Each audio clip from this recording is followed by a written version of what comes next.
दिल्ली में विधानसभा चुनाव नजदीक हैं। बता दें, विधानसभा चुनाव 5 फरवरी को होने। अगर वहीं बात करें नतीजों की तो 8 फरवरी को नतीजे ऐलाने जाने हैं। लेकिन इसी बीच एक बड़ी खबर आम आदमी पार्टी की तरफ से आई है कि आम आदमी पार्टी प्रमुख अरविंद केजरीवाल को चुनाव आयोग की तरफ से एक नोटिस जारी किया गया है, जिसमें कहा गया है कि आपने जो बयान दिया है उसके सारे प्रूफ हमें रात को 8 बजे तक दे दीजिए। बता दें कि अगर अरविंद केजरीवाल सारे प्रूफ दे देते हैं और अगर उसमें हरियाणा सरकार फेल नजर आती है तो हरियाणा सरकार में जो भी आला प्रमाण है उन्हें 3 साल तक की जेल भी हो जाती है।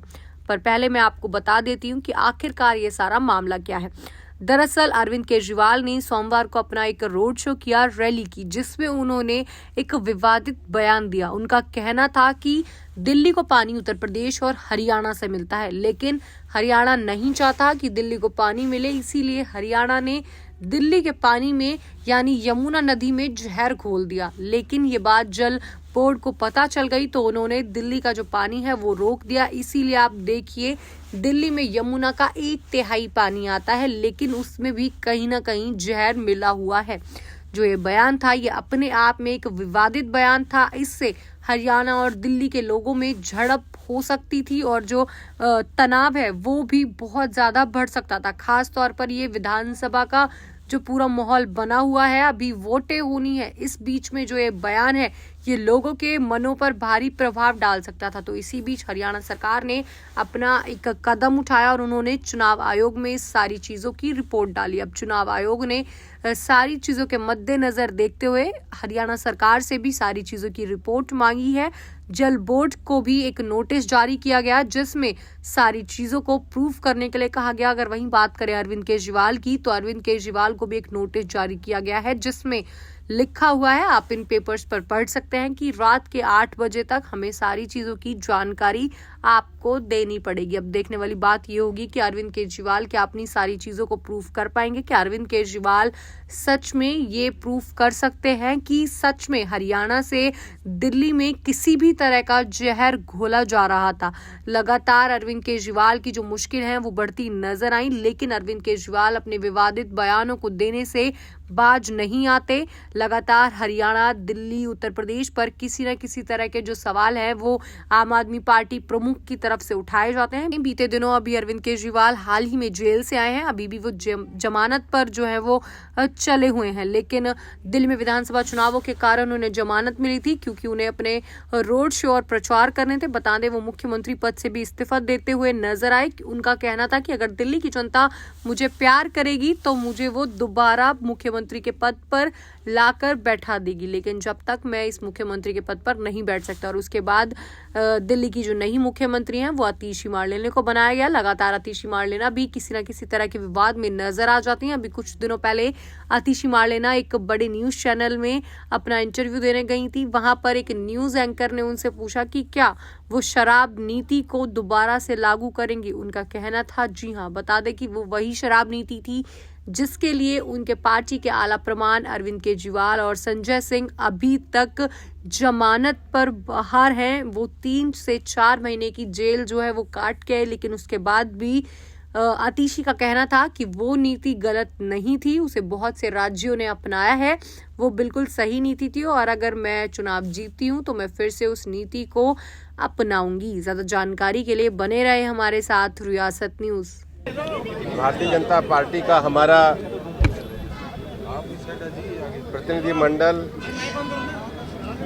हमारी पार्टी की वरिष्ठ नेता एवं केंद्रीय वित्त मंत्री सम्मान्य निर्मला जी के नेतृत्व में, जिसमें हमारे हरियाणा के मुख्यमंत्री श्री नायब सैनी जी, हमारे दिल्ली के प्रदेश अध्यक्ष श्री वीरेंद्र सचदेवा जी, मैं, मीडिया प्रमुख श्री संजय मयूख जी भी शामिल थे।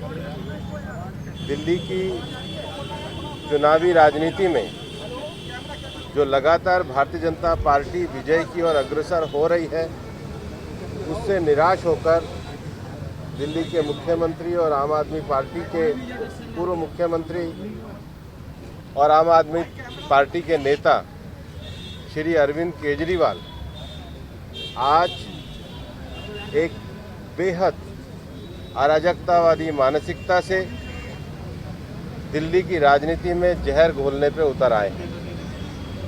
उन्होंने एक बेहद घटिया और लोगों के मन में अनावश्यक डर पैदा करने का जो काम किया है अपने बयान के माध्यम से, वो सीधे सीधे model code of conduct, fair election practices के तो खिलाफ आता ही है। वो किसी भी राजनीति की जो सारी मर्यादाओं को तोड़ करके झूठ और फरेब की राजनीति जो करते हैं, वो उसको सीधे सीधे प्रतिबिंबित करता है। और इसलिए हमने चुनाव आयोग को उनके भाषण का पूरा अंश दिया, जो भाषण का अंश बिल्कुल झूठ बोलता है कि दिल्ली में कोई पानी में जहर घोला जा रहा है। उस भाषण के अंश में जिस प्रकार से द्वेषपूर्ण, जिस प्रकार से विध्वंसक और जिस प्रकार से एक अलगाववादी बात की गई है, वो चुनाव आयोग की मर्यादा, model code of conduct, fair election practices के एकदम खिलाफ है। और ये वही भाषा है जो वो पहले कहा करते थे कि अनार्किस्ट पार्टी से आते हैं। इलेक्शन कमीशन ने हमारी बात का पूरा संज्ञान लिया है और हमें आश्वासन भी दिया है कि चुनाव में जिस प्रकार की मॉडल कोड ऑफ कंडक्ट का पालन होना चाहिए, ये भाषा उस मर्यादा को तोड़ने वाली है। और हमने चुनाव कमीशन को आग्रह किया है कि अपने जो पहले की नज़ीरें हैं उसको देखते हुए वो इस पर कार्रवाई करने का पूरा तथ्यों को जान करके कार्रवाई करे। और हमें विश्वास है कि हमें चुनाव आयोग से न्याय मिलेगा। मैं माननीय निर्मला जी से कहना चाहूँगा कि वो अपना विषय आपके सामने। Thank you, Bhupendra ji. Today, a delegation from Bharatiya Janata Party, in which my senior colleague Bhupendra Yadav ji, the Chief Minister of Haryana, Saini ji, Delhi Pradesh BJP's President, Shri Virendra Sachdeva ji, and the media coordinators were with us.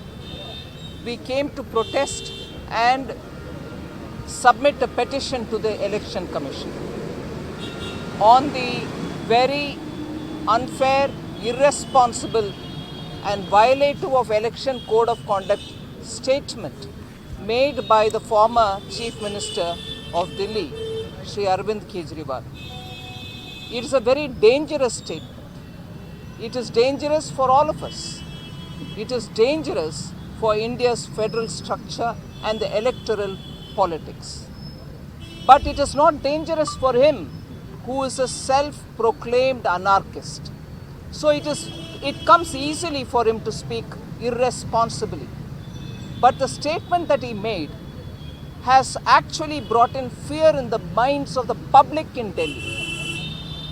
Think of water in Delhi, people get a sense of fear, saying, is there poison in it? There cannot be a more irresponsible statement made by somebody who held the position of Chief Minister till recently against another Chief Minister from Haryana, saying water poison is being mixed in the Yamuna waters. This has very serious implication to the way in which elections are conducted in this country. Somebody who's I repeat, a self-proclaimed anarchist can easily make such statements to agitate the minds of the public. But is this fair, or is this good for our democracy? We raised these questions to the Election Commission, and the three commissioners, the Chief Election Commissioner and the two other commissioners, election commissioners, heard us patiently, heard the legal and also the details of our complaints from Bhupendra Yadav ji. I had also said about the irresponsible statement casting aspersion on another Chief Minister who's elected, who's responsible, and people of Haryana have also had the same water given to them. So how could a Chief Minister within a country accuse another Chief Minister, a former Chief Minister accuse another Chief Minister of an act which is somewhere relatable to genocide? Such is the irresponsibility of Shri Arvind Kejriwal. We highlighted it, and then Shri Saini, the Chief Minister of Haryana, also explained to the Election Commission as to how It has hurt him. He couldn't sleep because of the kind of insinuation. It's an insult to the entire people of Haryana who have elected him. And to say that that is the water which is coming here is absolutely unacceptable. We've requested the Election Commission to take firm action, such an action that should prevent Sri Kejriwal from campaigning in Delhi anymore.